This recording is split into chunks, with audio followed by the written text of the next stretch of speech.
And joining me on the stage will be Sarah Rang, Colin Casson, and Eric Cleland.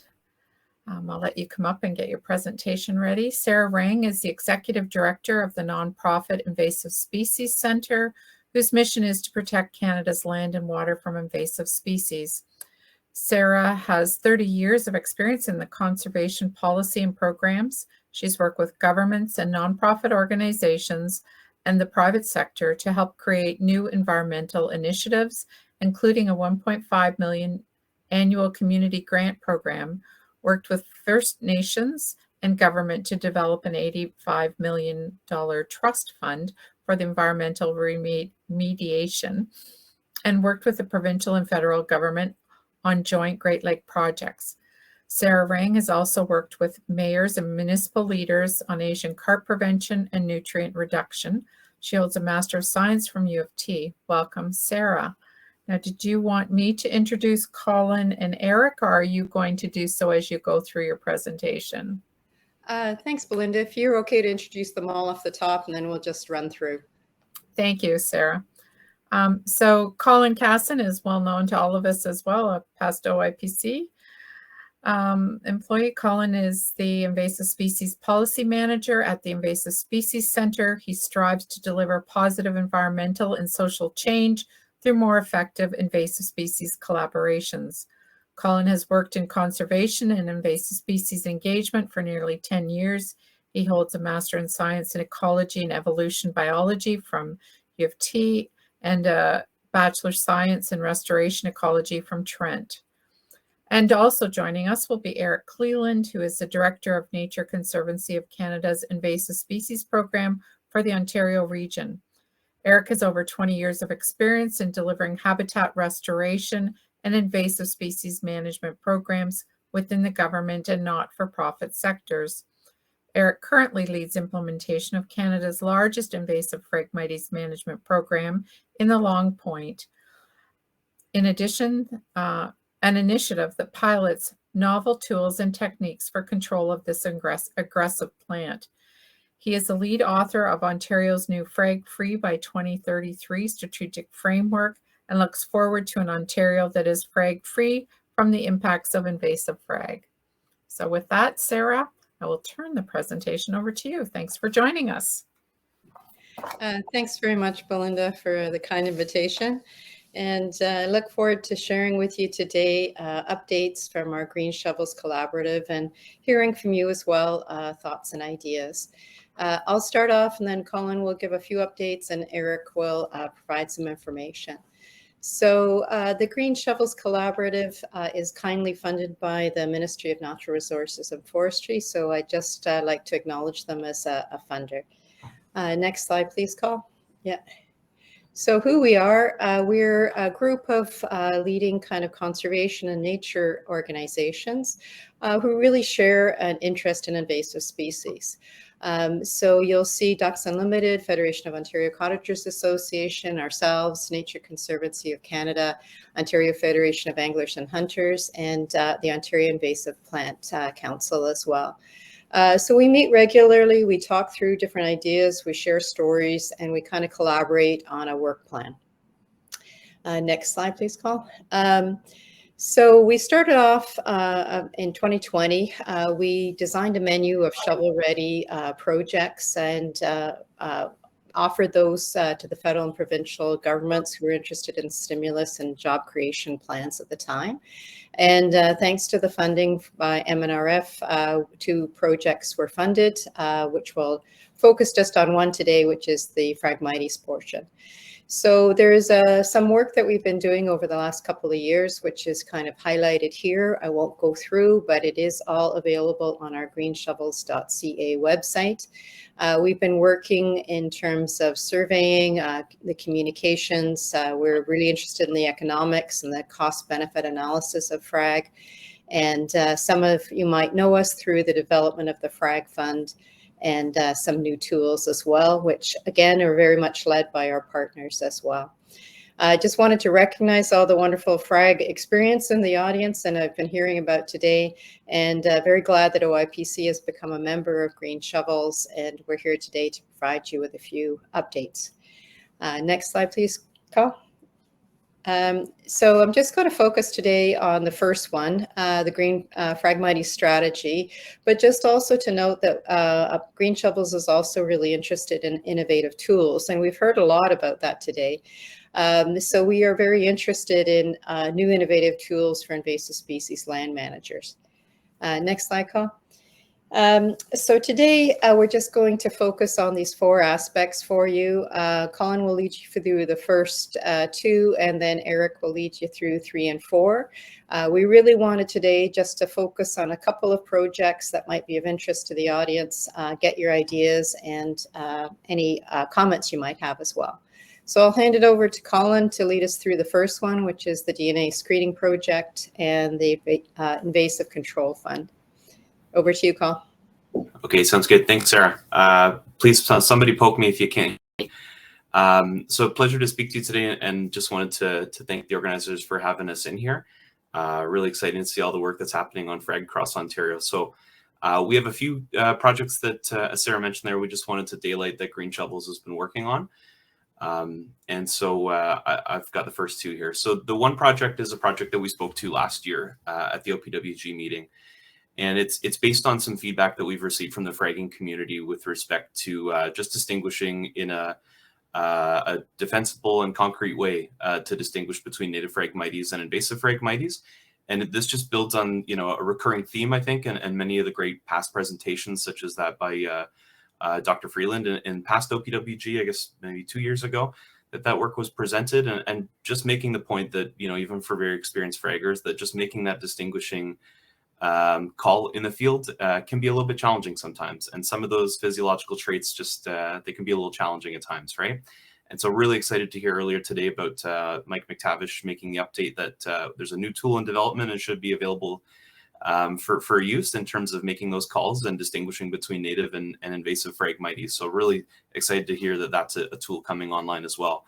And just wanted to plug as well another great existing resource, obviously many people or most people here are familiar with, but a QR code to direct people to the current BMP that's hosted on the OIPC's website, of course. Some great content in there written by none other than Gabby, okay? So some good stuff there. But, with the feedback we were receiving was that an additional supporting tool would be of value. And certainly, if there is a path towards scaling up collaborative frag action, if there is fresh blood and new faces coming every year, as of course the attendee list shows today, it's always good just to make sure that we've got kind of additional tools available to us to be able to support the distinguishing between native and invasive Phragmites. So, as you know, we reached out to you guys last year, and you certainly answered the call. And so we're looking for participants last year that were able to participate in a project. There was no cost to proponent or participants, I should say, and with great support from the Ministry of Natural Resources and Forestry, and also from assistance from a lab at Trent University, their Natural Resources DNA Forensic Lab. And we were able to put together a program to support frag managers on the landscape, trying to firm up their ability to make that call in the field should they have any uncertainty towards if they're interested in managing native frag or invasive frag with maybe some overlap in some of those usual traits. And so the program we designed last year and implemented was a call for people to sign up. We opened the launch for people to express interest exactly a year ago. And we held that call open through early spring. And basically the model was, if you're unfamiliar with it, or if I can brush you up, is we would ship you kits for free. They would arrive to you. It's a Ziploc baggie with some seed, some water desiccation beads in them.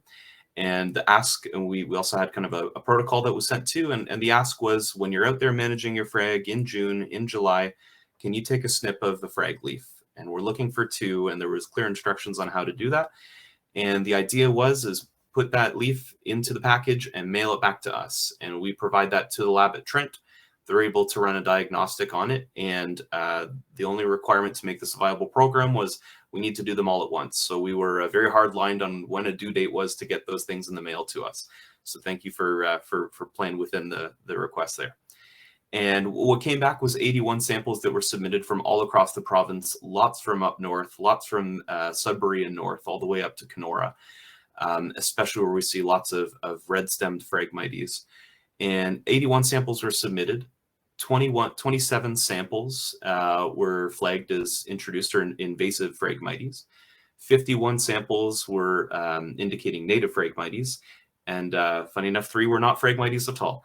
So, really interesting results there. Just I think we're all kind of reading the same way, but just to make the statement to make myself feel a bit better. Of course, 27 out of every 81 samples that we would see if we were randomly selecting Phragmites across Ontario are not invasive. Of course, we know the vast majority are, but this program was designed in effect to self-select for, we're trying to find those question marks. So of course, native Phragmites in this instance by these outcomes is overrepresented in effect. It was not at all to try and classify how much native Phragmites versus invasive on the landscape. So just to try and make that point as clear as I can. And in terms of some of the high-level takeaways of our running this program last year, first I would say that close neighboring stands, it's a very wordy way of saying that close neighboring stands can have both native on one side of the road and invasive Phragmites on the other. So just because of close proximity of stand A and stand B that might have been measured by the same person, if they were separate, just kind of interesting that geography doesn't necessarily drive provenance. Native Phragmites does very well in the north, as I think we generally know in more anecdotal senses. There are some hot spots where we tend to see very red-stemmed frag. Of course, in Sudbury jumps out as generally a region in mind to me where there is a fair bit, perhaps more there than in some other places as well. And same holds true just from the samples we received, especially in the north and the far northwest. But of course, native Phragmites can and is found everywhere. Some of the other takeaways we had was this is an operationally viable program. We were able, we think from our perspective, to turn these around really quickly and hopefully inform more or less real-time decision-making happening at the stand level. And hopefully we're working within the timelines that you as frag managers see value and need to work within. And the last takeaway that I'm kind of walking away with from running the program for a year was that we're seeing this add values to certainly to new fraggers to the community and also well-established ones as well. Again, just some of those physiological traits can be sticky sometimes. So generally, I'm seeing a success from that program last year when we kind of think back and look at some of the numbers and realize how they all fit together. And the program provided quality data, and that quality data was able to be used by land managers on the ground to make decisions on how to manage, what to manage, where to manage, when to manage. So it was really encouraging in that way. And, a bit of a supporting feature is that it helps, I think, our group understand the distribution of native Phragmites to some degree throughout Ontario, certainly pick up on hotspots. So really pleased to see that and would love to see kind of more data continue to contribute towards our broader understanding there. And the feedback from participants has been generally very favorable. This is useful information to them provided on a useful timeline. And so with that in mind, we'd love to see the program run back next year if the community sees value in this. And so this is very much a question for you as the fragging community across Ontario is looking for some additional feedback. Do you see value in this? If you didn't participate in the past, would you be interested in participating again and or participating this time around? And so again, I don't think the goal of this kind of a program is by any means to be classifying or sampling from all stands across Ontario, but really those sticky in-between ones that we need a little bit of additional certainty on. And so my poll question, if I could get you guys to launch it and direct your attention over to the polls function, Emily, if you can give us some help here, is can you see yourselves or your colleagues participating in this program if we were to run it back in summer 2023? Just whether you participated in the past or you're just hearing about this for the first time. Does this sound like something that would help you inform your management decisions? Okay, seeing a little bit of good feedback in the chat. Appreciate that. And I think, Emily, if you could, sorry, I can't see if you've launched the poll or what, but even feedback in the chat would be great. A quick yes to DNA would be helpful. And yeah. Yeah, I'm going to put them in the chat. So onwards and upwards. The second piece going to speak to before Eric jumps in for the third pillar of our conversation is the Invasive Phragmites Control Fund. And for a little bit of background information, this was presented last year and kind of initiated last year through this meeting. But if you weren't at that meeting, and I can bring you up to speed quickly, here we go. So the Invasive Phragmites Control Fund was launched by Green Shovels via ISC and FOCA in terms of operation in the program. Again, all this support coming through the Ministry of Natural Resources and Forestry, so great appreciation to them. And we started this program 3 years ago in 2020, 2021, the first year that Green Shovels came together. And in the 3 years that have happened since, the fund has been able to support more than 40 community-led invasive Phragmites control projects. projects that are focused on the ground impact, led by community members, solely exclusively focused on invasive frag control. And there's a range of projects and kinds of initiatives, I guess, that have been supported under these kind of terms. Things like equipment purchases, contractor control, tools and equipment purchases, volunteer support and training, developing strategic plans or action plans to kind of centralize management of Phragmites, mapping and monitoring initiatives and the like. And so we've got a few guiding principles that we've kind of operated under is we're trying to support strategic action for invasive Phragmites control, especially those projects that can unite multiple landowners together and drive action on the collaborative front. We're trying to enable a range of proponents, build pathways for experienced fraggers and new fraggers alike. We're trying to have a very streamlined application and administration process as best as we reasonably can, while still demonstrating accountability and transparency. And we certainly value, of course, we haven't made it a matching requirement to just try and drive high return on investment through additional investments, whether it's in-kind contributions or other contributions coming in from multiple partners. And I wanted to speak to the current fiscal year that we're just wrapping up now, the last iteration, last cycle of Phragmites Fund. So a quick program at a glance as we start to crunch the numbers on where we've gone this year. The first is that the high level number here or takeaway is that interest obviously continues to exceed demand at a greater than 2-to-1 ratio based on last cycle. And last cycle, we had 17 submissions that were received. If we added up all those requests together in terms of cash contributions to draw on the fund, we looked at a number that exceeded $147,000. And I think with a few easy tweaks in terms of expanding the term and also bumping up the application window or the call for proposal windows, I think we could easily see a substantial increase in that demand. So easily we're looking at a oversubscribed fund, and obviously that's clear to everyone here in terms of completing the great work that's happening on the landscape. And so we were able to allocate $70,000 for the 2022-2023 cycle. And with FOCA's support in terms of delivering and working with those proponents of projects, we were able to allocate $70,000 to 11 different projects. In terms of a leveraged impact, we were crunching some numbers and just trying to look at what is the return on investment in terms of that, and how can everybody bring additional resources in kind and cash, of course, to support those kinds of projects. And we're looking at a high leverage impact of the fund. For every dollar of cash contribution, we're looking at more than $1.13 in additional values. And that would be just in terms of what proponents of projects are bringing to the table. By all means, that does not include kind of costs or the benefits of the described work actually happening on the landscape. Of course, we're incurring a ton of ecological and economic benefits from the excellent work that everyone here is doing. And so I just wanted to give a couple quick high-level summaries of who the kind of projects were and who the kind of proponents were that were funded through this year. There were projects supported by municipalities in terms of developing Phragmites action plans or control plans, more strategic directions to support additional work in year out. There was also Conservation Authority-led land management style projects, things near provincially significant wetlands where frag control was on the books. There were some NGOs, non-governmental organizations, local green groups, local land stewards associations, those types, that were able to apply to and drive the land management control projects. And there were also lake associations and similar stewardship type groups that were successful in terms of applying for and receiving funds through the Frag Control Fund. In terms of the kinds of things, I spoke to them a little bit earlier, just in terms of what they were, but just to put a little bit more scope in there.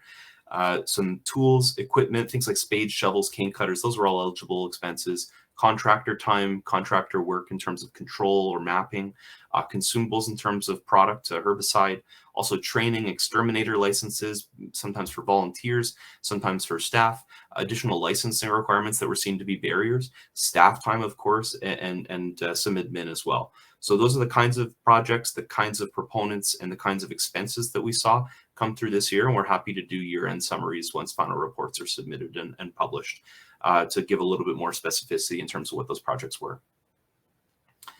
And in terms of looking ahead, I just wanted to make a couple quick notes in terms of future direction.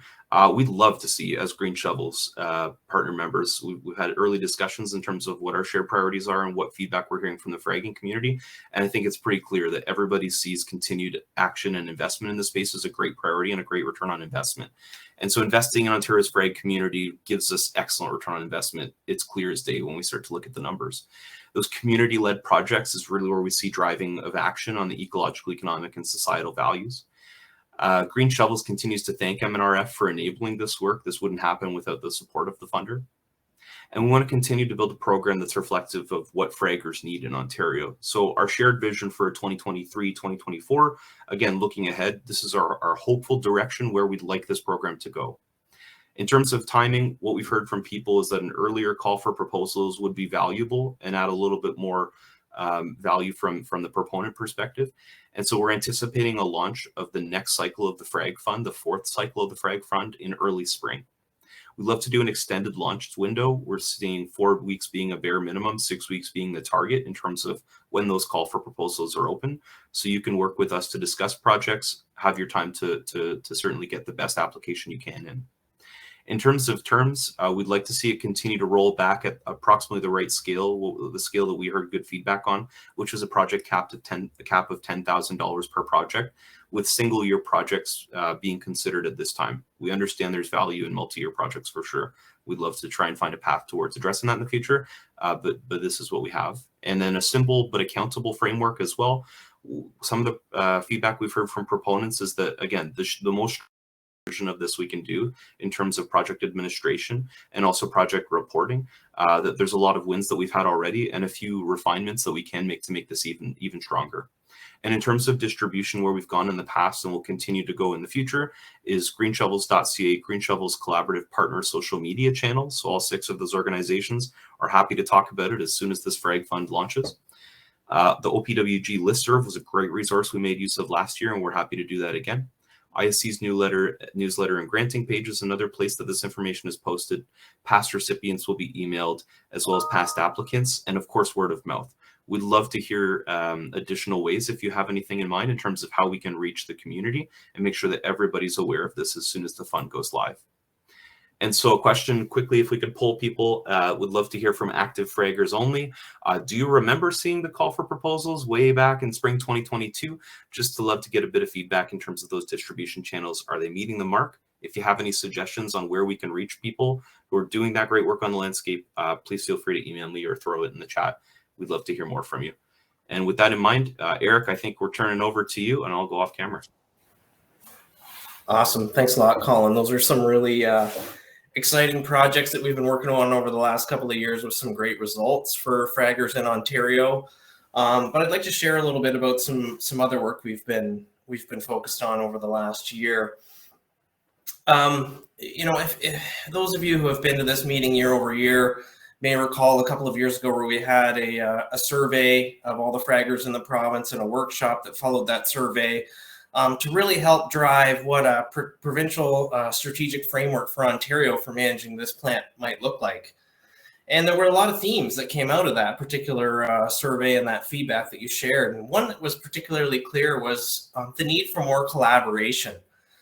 There was a lot of great projects happening across the province, and they're kind of acting a bit like those random acts of stewardship, dots on a map that are all great work, but wouldn't it be amazing if they were all well coordinated? And aren't there some economies of scale that could potentially be realized if we were all working closer together on the landscape to have a shared impact? So, you know, what are the other reasons that we need to collaborate? Really, we want to control the frag everywhere it grows. So it's not just, you know, on the shorelines or at the beach or in our wetlands, but also along the roads, or in our parks or in our backyards on private lands as well. Who are the people that we traditionally work with, but who are those that we aren't yet working with and we should be considering?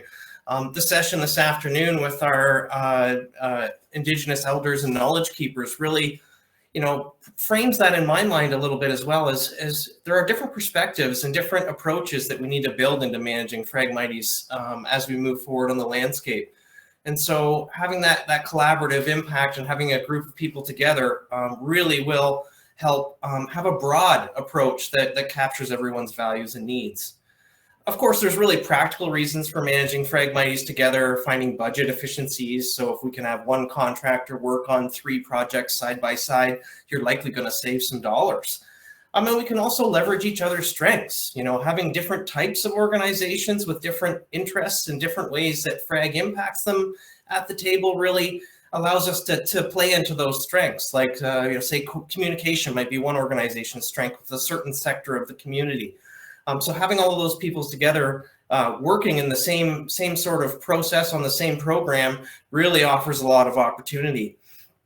And not just the coordinating those contractors and finding that budget efficiency, but minimizing the work that it takes to get this plant managed. We all know that there's quite a few authorizations, and it's not just, you know, aquatic extermination permits. We have letters of opinions, we have DFO authorizations and other authorizations that are needed to do this work, particularly in sensitive habitats. So why not work together with your neighbors and friends within a region, within your municipality or your watershed to try to find some efficiencies there.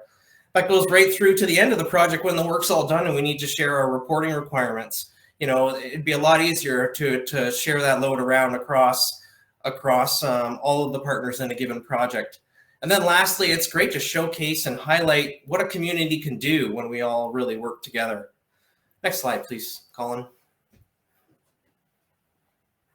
So how do we go about, you know, having that landscape scale impact and getting that regional collaboration going? Well, first, it makes good sense to look at where we've been doing that already. The Nature Conservancy of Canada has been working closely with partners in Long Point, on the Saugeen-Bruce Peninsula, in Lambton Shores, and in other corners of the province as well. And we might as well draw from those experiences what we've learned and share those lessons with everyone in the province. And some of the questions we asked ourselves as we started preparing this information was, who are the people that need to be at the table? And how do we get them all at that table? Because identifying them and getting them there are 2 different things, and it's a challenge. How do we engage and support and work together with our Indigenous communities that are working right beside us and have different viewpoints and perspectives? How do we work together and make sure that we're encompassing all of those values? How do we build public support? You know, when you're using things like herbicides or working with heavy machinery and sensitive habitats, it's really important to have a good engagement and outreach program to share the reason why you're doing the work and the mitigation measures that are in place.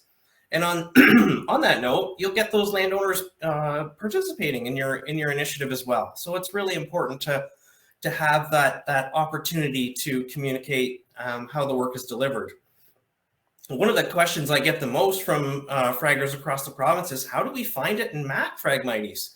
Well, it takes a community, it really does, to make that happen. There's a bunch of different methods, but when everyone pools their data together, you can really put together a complete picture for your jurisdiction. And lastly, what are the actual steps to a good, well-rounded Phragmites program? Who do we need permission from? What authorizations are required? Next slide, please. So in order to answer some of these questions, myself and my colleague Vari McFarlane, as well as Janice Gilbert, have worked on preparing what we call a regional planning guidebook. And it's really modeled after the work we've done in a number of areas of the province, where we have brought groups together and developed a system for having a landscape scale impact that's very systematic and understanding of the different values and interests in the community. And so we've prepared this guidebook, which I'm going to give you a few more details about on the next slide.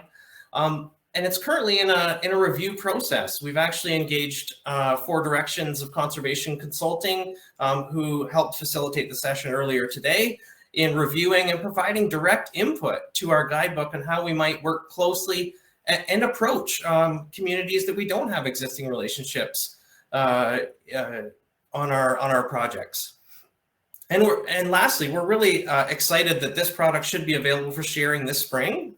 We'll be looking for some volunteers to trial it and see, does it work? Is there something missing? Can we add to it? Is there other experiences that would really add a lot of value? Next slide, please, Colin. So the guidebook has 3 main parts, and the first part walks us through like how to put together a Phragmites program. And really it's a step-by-step process, including hyperlinks to things like permit applications, funding sources, mapping software, all those kinds of things. It's really designed to be kind of a Phragmites management planning for dummies type document. And it starts off with things like collaboration. How do you establish a working group? Because we really think that that's the cornerstone of getting a program started. How to go about doing Indigenous engagement. Where do you find the money to do these things? And how do you consider that funding source? Does it fund this type of work? Is it going to fund you at the right time of year to deliver the work? What are the permits and authorizations you need? And perhaps even some examples on how to fill out some of those application forms. What's the timeline over a 12-month period for delivering a Phragmites management program? We all know that most of the work happens in late summer into early fall, but there's a lot of year-round planning that needs to happen in order to enable that actual activity on the ground during those late summer months. How to go about mapping successfully and what kind of data you should collect when you are out mapping your frag. And once you have that giant map of Phragmites polygons, how do you prioritize those sites and decide where to get started and what makes the most sense? It also provides some guidance on the common methods and best management practices that are available right now in Ontario to control Phragmites and what methods are suitable for what sites and which ones are not. Lastly, it gives you some guidance around the personnel and equipment requirements that are needed to deliver the work, and also how to monitor for success and report on that after a given management season. Next slide, please. The second part recognizes the fact that frag grows everywhere. You know, as land managers, we tend to think of it, you know, it's always in the ditch or in the wetlands, but it actually is everywhere. It's on beaches, it's in sand dunes, it's in forest edges, it's in urban parks, it's in private lands that we don't have access to. It's all over the place. So the second part of the book really provides tips for how to approach management on these different types of sites and special considerations for each of these types of sites. So, you know, what might you need to consider if you're going to manage it on a road, which has a very different public notification requirement versus private lands, for example? How do we work closely with First Nations on their reserve lands and also consider their traditional territories as well as part of our management planning?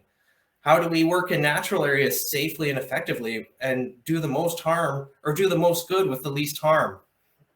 And what are the considerations for working in more public sites like urban parks and provincial parks and other areas where our efforts are highly visible? There's a lot of special considerations in some of those areas. Next, please. And the last part of the guidebook is actually providing some templates for fraggers across the province. So things like using the Ontario Invasive Plant Council's Clean Equipment Protocol, including that language directly in your contracts when you're hiring contractors, not just for frag work, but for all of your heavy equipment related work on the landscape. We need to start building cleaning of our equipment into all of our daily work. It needs to become a cost of business. And we've provided some example language for you to include in your contracts or at least tweak so that it fits the needs of your specific organization. We're looking at developing an example letter of opinion, another important authorization that's needed when doing this work in more naturalized sites. We must approach the Ministry of Natural Resources and Forestry for a letter of opinion under the Natural Resources exception of the Pesticides Act. And an example for that will go a long way in helping fraggers across Ontario make sure that they're delivering this work with all the correct authorizations, but being able to expedite that process a little bit. And lastly, we're also working on mapping products for you using the ArcGIS field map systems and collector systems that are out there and commonly used by most organizations in the province. We basically have put together a template that demonstrates what data you should collect when you're out there. So not just the size of the frag, but is it wet or dry? How do you access it? Do you need to get permission from the landowner before you access it? Are they interested in a chemical option, or would they prefer a different management activity? All of those fields or attribute data that we need to collect to deliver this work and be really informed in planning our control programs. Next slide, please. And so what's next for us? Well, we're going to finish this guidebook and we're going to get it out and share. And if the poll function, I guess, isn't working, then I'd love to hear some thoughts in the chat, if we could, for those that might be interested in trialing the planning guidebook this year. So if you're a community that's just getting started in Phragmites management, or has a few small projects going but wants to have a more collaborative approach and bring everyone together, please reach out to myself directly. I would love to have you test drive our guidebook and give us your honest feedback about what works and what doesn't, and what we can add to make it better and more successful for everyone else. We're also going to be ramping up our communications and outreach across the province, building awareness for Phragmites management and the techniques that are commonly used for it, and also focusing some particular effort in Northern Ontario, where we have a unique opportunity to stop frag before it becomes the multi-million-dollar effort that it is realistically going to be in Southern Ontario. And lastly, continuing to build financial support to develop regional programs across Ontario. Wouldn't it be amazing if we had a program in every municipality or every group of municipalities across the province to manage Phragmites to a reasonable population size? Even if the word eradication isn't appropriate, if we could get Phragmites to 5 or 10% of its current extent across the province, we wouldn't be having the impacts, and we would be able to, reduce the impacts not only environmentally and ecologically, but also the social and economic impacts that frag is causing us right now. And so with that, I think next slide, please, Colin. And I'm not sure if Sarah's coming back on, but I'll close this off with a big thank you to all of the fraggers. We're here because of you guys. It's great to see all your faces every year. I look forward to the time where we can do it all in person again. Without you guys, we wouldn't have had the feedback that has driven all of the Green Shovels work. So a big thank you to you. Of course, a great thank you to the Ontario Ministry of Natural Resources and Forestry for supporting the Green Shovels Collaborative. And a big thanks for the Green Shovels Collaborative partners. The Ontario Invasive Plant Council, Ducks Unlimited Canada, the Federation of Ontario Cottagers Association, the Invasive Species Centre, the Ontario Invasive Plant Council, and of course, ourselves at NCC. Thanks very much.